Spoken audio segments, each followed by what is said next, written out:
మన పిల్లల భవిష్యత్తు కోసం వారికి బంగారు బాట వేయాలంటే సరైన స్థలం ఎంచుకోవాలి. మీ పెట్టుబడికి నమ్మకమైన వేదిక శ్రీవాసవి ప్రాజెక్ట్స్.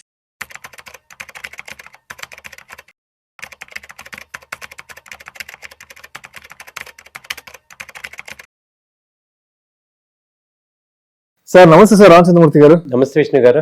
రామచంద్రమూర్తి గారు, ఇవాళ మార్కెట్ క్లోజింగ్ ఎలా ఉంది ఒకసారి చూద్దాం సార్. ఇవాళ December 17th వెడ్నెస్డే సార్.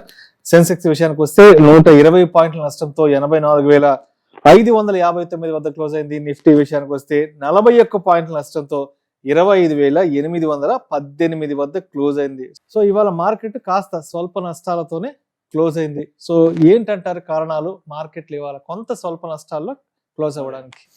కానీ మనకి ఇప్పుడు ఏంటంటే కొంచెం ఇవాళ నష్టం 40 పాయింట్సే కనపడుతుంది. కానీ యాక్చువల్గా ఆల్ టైమ్ హై నుంచి చూసుకుంటే అంటే 26,270 ఆల్ టైమ్ హై మొన్న లాస్ట్ 1 వీక్ బ్యాక్ క్రాస్ అయింది. అక్కడి నుంచి కనుక చూసుకుంటే ఇది ఒక 200, 450 పాయింట్స్ దాకా డౌన్ అయిపోయింది సార్. యాక్చువల్గా దీనికి మేజర్ రీజన్ ఏంటంటే ఇప్పుడు ఈవెన్ బ్యాంక్ నిఫ్టీ చూసుకున్న 1000 పాయింట్స్ ఆల్ టైమ్ హై 60,000 నుంచి 1000 పాయింట్స్ డౌన్ అయింది.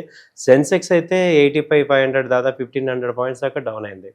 అంటే ఓవరాల్గా లాస్ట్ 1 వీక్ నుంచి కూడా స్లోగా డౌన్ అవుతూ వస్తుంది. అయితే దీనికి మేజర్ రీజన్స్ రూపీ వీక్ అవటం అనేది మేజర్ రీజన్ అవుతుంది. ఎఫ్ఐఎస్ కంటిన్యూగా సెల్లింగ్ చేస్తున్నారు. సో డిఏఎస్ కాంపెన్సేట్ చేస్తున్నారు కానీ స్టెబిలైజ్ చేయగలుగుతున్నారు కానీ ట్రెండ్ ఇంకా పాజిటివ్ ట్రెండ్ తీసుకురావట్లేదు.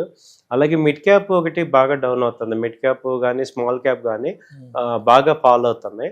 సో ఇవన్నీ ఎకనమిక్ అన్సర్టనిటీ అనేది ఒక మేజర్ ఎఫెక్ట్. ఎక్స్పోర్ట్ గ్యాప్ వచ్చింది, ట్రేడ్ గ్యాప్ ఒకటి రావటం అనేది ఈ రీజన్స్ వల్ల మనకి మేజర్గా ఇక్కడ అనిశ్చితి వస్తుంది. అంటే ఒక రకమైన పాజిటివ్నెస్ రావట్లా, ఒక ఇండియన్ మార్కెట్ మీద జోష్ రాట్లా.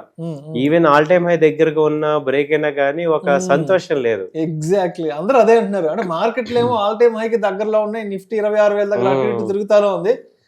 బట్ పోర్ట్ఫోలియో ఏమో రెడ్ లోనే ఉంటుంది. ఒక డిఫరెంట్ పర్సెప్షన్ గురించి చెప్తున్నారు అందరూ. అవునండి. దీనిలో ఏమవుతుందంటే మేజర్ టాప్ 20 కంపెనీసే ఎక్కువ పాజిటివ్లో ఉన్నాయి, మిగతా కంపెనీస్ కొంచెం డౌన్లో ఉన్నాయి. ఇంకా వాటిలో బయింగ్ రావట్లా, ఫ్రెష్ బయింగ్. దీనికి రీజన్స్ ఏంటంటే జనరల్గా డిసెంబర్ ఏంటంటే క్రిస్మస్ సీజన్ కాబట్టి ఇప్పుడు ఆల్రెడీ 17వ తారీఖు వచ్చింది, 25 క్రిస్మస్ కాబట్టి ఈ 1 వీక్ కూడా ఎఫ్ఐఎస్ ఎటు సెల్లింగ్లోనే ఉంటారు, మ్యూచువల్ ఫండ్స్ ఎటు ఇన్వెస్ట్ చేయరు. సో వాళ్ళు కూడా బుక్స్ మీద రాసుకొని ఫస్ట్ వీక్ నుంచి వస్తాయి అనమాట. సో ఈ 1 వీక్ 10 days కూడా ఇలా ఇదే రేంజ్లో ఉండొచ్చు. మేజర్గా టెక్నికల్గా 25,700 కనుక నిఫ్టీ స్పాట్ కట్టిందంటే ఇంకా డౌన్ ట్రెండ్ కన్ఫర్మ్ అవుతుంది. సో అక్కడి నుంచి 25,500, 400 కూడా ఛాన్సెస్ ఉన్నాయి. కాబట్టి ఏంటంటే డౌన్ సైడే కనపడుతుంది ఎక్కువ. ఈవెన్ పైకి రేజ్ అయినా 200 పాయింట్స్ అవుతుంది, 26,000 ఆ రేంజ్ అవుతుంది. సో అప్ సైడ్ 26,000 ఆ తర్వాత 26,150 ఆ రేంజ్ వరకు అప్ సైడ్ కనపడుతుంది. కానీ డౌన్ సైడ్ కూడా కొంచెం స్లైడ్గా అవుతుంది. సో వీక్నెస్ అయితే ఉంది. ఇవాళ చూస్తే మనం పర్టికులర్గా ఏ స్టాక్స్ మేజర్ ఎఫెక్ట్ ఏంటంటే హీరో మోటార్ వచ్చి 2.26% డౌన్ అయింది. దాదాపు 5,800 దాకా ప్రెజెంట్ వచ్చింది, 200 పాయింట్స్ దాదాపు డౌన్ అయినాయి. అంతకుముందు ఇది 6,300 దాకా వెళ్ళింది. సో ఇప్పుడు 5,800. సో డౌన్ ట్రెండ్లో వచ్చింది, మంచి అట్రాక్షన్ బాగా తగ్గింది, 500 పాయింట్లు తగ్గింది అనమాట hero motor all time high చూసుకుంటే. అలాగే అపోలో హాస్పిటల్ కూడా కంటిన్యూగా డౌన్ ట్రెండ్ ఉంది. సో ట్రెండ్ కూడా 1% డౌన్ అయినాయి. సో పెరిగినవి చూస్తే శ్రీరామ్ ట్రాన్స్పోర్ట్ ఒకటి కంటిన్యూగా అప్ ట్రెండ్లో ఉంది, ఇవాళ కూడా 2% పెరిగింది. అలాగే హిండాల్కో కానీ హిందుస్థాన్ జింక్ మెటల్స్ బాగా పెరుగుతుంది, ఎందుకంటే సిల్వర్ పెరుగుతుంది అక్కడ కాబట్టి మెటల్స్ కంపెనీస్ బాగా పెరుగుతున్నాయి. స్టీల్ కంపెనీస్ కానీ మెటల్స్ ఇవన్నీ కూడా బాగానే పెరుగుతున్నాయి. సో బ్యాంక్స్ కూడా పాజిటివ్లో ఉన్నాయి. ఓవరాల్గా ఏంటంటే ఈ మెయిన్ ఎక్కువ ఏంటంటే 1-2% గ్యాప్లోని వాళ్ళ అప్ అండ్ డౌన్ అవుతున్నాయి అనమాట. సో అంతకుముందు ఏవైతే బాగా హైలో వచ్చాయో ఆటోమొబైల్ సెక్టర్ ఇప్పుడు వీక్నెస్కి వస్తుంది కొంచెం. సో కింద ఐటీ సెక్టర్ కొంచెం పైకి వెళ్తుంది. ఐటీ సెక్టర్ మొన్నటి దాకా డౌన్లో ఉంది, అది కొంచెం అప్ ట్రెండ్లోకి వస్తుంది. సో ఫైనాన్స్ సెక్టర్ అయితే కన్సిస్టెంట్ పర్ఫార్మెన్స్ ఇస్తున్నాయి. సో ఇవాళ శ్రీరామ్ ట్రాన్స్పోర్ట్, చోళమండలం కానీ బజాజ్ ఫైనాన్స్, బజాజ్ ఫిన్సర్వ్, ముత్తూట్ ఫైనాన్స్, మన్నపురం ఇవన్నీ కూడా కొంచెం గ్రోత్లో ఉన్నాయి. Right right. అండ్ ఒకసారి అండి మార్కెట్ న్యూస్ పరంగా చూస్తే అండ్ గత సంవత్సర కాలం నుంచి ఈ ట్రంప్ టారిఫ్లతో మార్కెట్లను బాగా భయపెట్టి ఇబ్బంది పెట్టేశాడు. ఇప్పుడు సరే మొత్తానికి అదేదో కొంత సర్దుబాటు అయింది, ప్రస్తుతానికి ఎవరి పనుల్లో వాళ్ళు ఉన్నారు.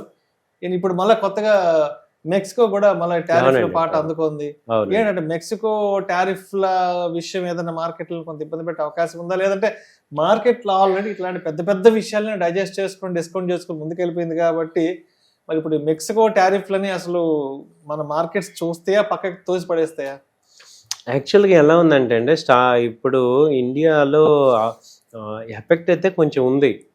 ఎక్స్పోర్ట్స్ అనుకున్నంత అవ్వట్లేదు. ఇప్పుడు అంతకుముందు యుఎస్తో దాదాపు $90 బిలియన్ బిజినెస్ జరిగేది, ట్రేడ్ డీల్ జరిగేది ఎవ్రీ ఇయర్. అది మిస్ అయినట్టే. సో ఏంటంటే మనము ఇప్పుడు గ్రో అవుతున్న మార్కెట్కి కావాల్సింది ఏంటంటే అన్ని సైడ్ నుంచి కోఆపరేషన్. కొత్త మార్కెట్స్ ఓపెన్ అవ్వాలి, ఎగ్జిస్టింగ్ మార్కెట్స్ కూడా ఉండాలి. సో ఇప్పుడు ఇది వేరే చోట కాంపెన్సేట్ అవుతుంది కానీ ఈ బిజినెస్ తో ప్లస్ యాడ్ అవ్వట్లా. కాబట్టి ఇప్పుడు మనం 15 ట్రిలియన్ ఎకానమీ రావాలి అన్నప్పుడు మనకి అన్ని సోర్సెస్ నుంచి యాడ్ అవ్వాలి కదా, అక్కడ మేజర్గా ఎఫెక్ట్ అవుతుంది. సో ఇప్పుడు ఏం జరుగుతుందంటే ఆ బిజినెస్ ని లోకల్ కన్జంప్షన్స్ కి తీసుకొస్తున్నారు. సో మెక్సికోది పెద్ద ఇంపాక్ట్ కాదు, బట్ ఏంటంటే అది సిగ్నల్ అవుతుంది వేరే కంట్రీస్కి కూడా ఛాన్స్ ఇవ్వడానికి. కాకపోతే మెక్సికో పెద్ద మనకి వాళ్ళకి ట్రేడ్ డీల్స్ ఎక్కువ లేవు కానీ బట్ ఏంటంటే అమెరికాని చూసి వీళ్ళు కూడా స్టార్ట్ చేయటం అనేది చేస్తున్నారు. సో ట్రంప్ గారు ఏం చేస్తున్నారంటే ఇండియా మీద ఇంత ప్రెషర్ పెంచుకున్నాడు, ఆయన క్రోధం బాగా పెంచుకున్నట్టున్నారు. సో ఇండియా మీద బాగా పెంచుకున్నారు, అటు అన్ని రకాలుగా మనకి ప్రెషర్ ఇస్తున్నారు. సో ఇది ఒక టఫ్ టైమ్ స్టాక్ మార్కెట్ కానీ. అయితే మీరు అన్నట్టు ఏంటంటే ఎన్నో ప్రాబ్లమ్స్ డైజెస్ట్ చేసుకుంది కాబట్టి సో ఈసారి మార్కెట్లో మనం సస్టైన్ అయితే చాలా అన్నట్టు ఉంది. ఇప్పుడున్న మా ఇండియన్ మార్కెట్ ఏంటంటే సో గ్రోత్ లేకపోయినా పర్వాలేదు, ఈసారి ఎవరికి కూడా పెద్ద ప్రాఫిట్స్ లేవు. నెక్స్ట్ ఇయర్ ఛాన్స్ ఉంది, ఎందుకంటే 1 year అయిపోతుంది ట్రంప్ గారికి, ఇంకా 3 ఏళ్ళే ఉంటది కాబట్టి ఆయన కొంచెం తగ్గాలి, జాగ్రత్తగా నోరు అదుపులో పెట్టుకుని ఉంటాడు. రెండోది ఈ పుతిన్ గారు రష్యా ఉక్రెయిన్ డీల్ ఒకటి ఈ వీక్ లో అయ్యేటట్టుంది, ఈ మంత్ ఎండ్ లోకి ఆ డీల్ అయ్యేటట్టుంది ఆల్మోస్ట్ అంతా కూడా. అది కనుక అయ్యిందంటే సో కొంత పీస్ వస్తుంది కాబట్టి మార్కెట్స్ అన్ని కూడా పుంజుకునే అవకాశాలు ఉన్నాయి. సార్ ఇంట్రెస్ట్ రేట్లకు సంబంధించి కూడా ఫెడ్ వైపు నుంచి ఆర్బీఐ వైపు నుంచి కూడా మనకు వార్తలు వచ్చాయి కాబట్టి మరి వడ్డీ రేట్ల తగ్గింపు అనేది మార్కెట్లో ఏ విధంగా ప్రభావితం చేసి ముందుకు తీసుకెళ్లే అవకాశం ఉందంటారు? యాక్చువల్గా కొంత బెనిఫిట్ అయింది వాటి వల్లేనండి. ఇంట్రెస్ట్ రేట్లు తగ్గటం వల్ల ఈ మార్కెట్స్ ఇంకా ఫాలో అవ్వకుండా బేస్ అయి ఉన్నాయి. ఎందుకంటే ఇంట్రెస్ట్ రేట్లు తగ్గటం వల్ల అన్ని హోమ్ లోన్స్ కానీ కన్జ్యూమర్ లోన్స్ అన్ని కూడా ఇంట్రెస్ట్ తగ్గటం, ఈ పర్చేసింగ్ కెపాసిటీ పెరగటం వల్ల సేల్స్ పెరుగుతున్నాయి. దానివల్ల డొమెస్టిక్ సేల్స్ కాంపెన్సేట్ అవుతున్నాయి ఫారెన్ ఎక్స్పోర్ట్స్ కి. సో అది మేజర్ ఉంది ఇప్పుడు. అంటే ఇండియా వచ్చి 140 బిలియన్ పీపుల్ ఉన్నారు కాబట్టి ఇప్పుడు బయట కాంపెన్సేట్ చేసేది లోపల కూడా కన్జంప్షన్ చేసుకోవచ్చు. అది జిఎస్టీ తగ్గించడం ఒకటి ప్లస్ పాయింట్. తర్వాత లోకల్ కన్జంప్షన్, ఈ ఇంట్రెస్ట్ రేట్ తగ్గటం, వీటన్నిటి వల్ల ఏంటంటే కార్పొరేట్స్ ఎర్నింగ్స్ బయట ఎక్స్పోర్ట్స్వి ఇక్కడ ఇంటర్నల్ గా కన్జంప్షన్ అయ్యే ఛాన్సెస్ ఎక్కువ అయ్యేటట్టు ఉన్నాయి. అందుకనే కొంత స్టెబిలైజ్ అవుతున్నాయి. సో ఈ ఎన్విరాన్మెంట్ ఫేవరబుల్. అయితే ఇక్కడ ఏమవుతుందంటే మళ్ళీ బయట ఫెడ్ రిజర్వ్ రేటు తగ్గించడం వల్ల అండ్ ఇంకోటి కూడా బాండ్ బయింగ్ ప్రోగ్రామ్ కూడా వాళ్ళు అడిషనల్ గా చేస్తున్నారు, అంటే డాలర్స్ ని ఎక్కువ ప్రింట్ చేస్తున్నారు. దాని వల్ల ఏమవుతుందంటే అప్కమింగ్ మార్కెట్ ఎమర్జింగ్ మార్కెట్స్ లో ఫండ్స్ వచ్చే ఛాన్సెస్ ఉన్నాయి. సో నెక్స్ట్ ఇయర్ జనవరి నుంచి కూడా ఫండ్స్ వచ్చే ఛాన్సెస్ ఉన్నాయి మళ్ళీ. సో మార్కెట్ ఎప్పుడైనా క్రాష్ అయితే వాళ్ళకి అడ్వాంటేజ్, రూపీ వీక్ అయింది కాబట్టి ఫారిన్ ఇన్వెస్టర్స్ కి ఇప్పుడు ఎక్కువ రూపాయలు వస్తాయి, ప్లస్ మార్కెట్ లో రేట్లు కూడా తగ్గాయి అనుకోండి, వాళ్ళు అట్రాక్టివ్ గా చూస్తారు అనమాట. కాబట్టి బై అండ్ డిప్స్ లాగా ఛాన్స్ ఉంది. రైట్. అండ్ ఒకసారి మార్కెట్ సపోర్ట్ అండ్ రెసిస్టెన్స్ లో మాట్లాడుకుందాం. మార్కెట్ ప్రస్తుతానికి అయితే మాత్రం 84,550 దగ్గర ఉంది. అండ్ నిఫ్టీ విషయానికి వస్తే 25,818 దగ్గర అక్కడ ట్రేడ్ క్లోజ్ అయింది కాబట్టి సో సపోర్ట్ అండ్ రెసిస్టెన్స్ ఇంకా ఎక్కడ తీసుకునే అవకాశం ఉందంటారు? ఇంకా మేజర్ సపోర్ట్ 25,700 సార్, నిఫ్టీకి 25,700. సో అది మేజర్ సపోర్ట్, చాలాసార్లు ఆగాలి. అది కనుక బ్రేక్ అయిందంటే మళ్ళీ 500కి వస్తుంది. సో ఇక అక్కడి నుంచి వీక్నెస్ అనేది మళ్ళీ స్టార్ట్ అవుతుంది.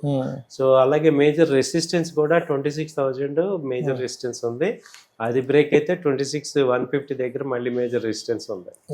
సో ఈ రెండు support resistance. So volatile market next 1 week కూడా పెద్ద వాల్యూమ్స్ ఉండవు కానీ అప్ అండ్ డౌన్స్ విపరీతంగా ఉంటాయి, జాగ్రత్తగా ఉండాలి.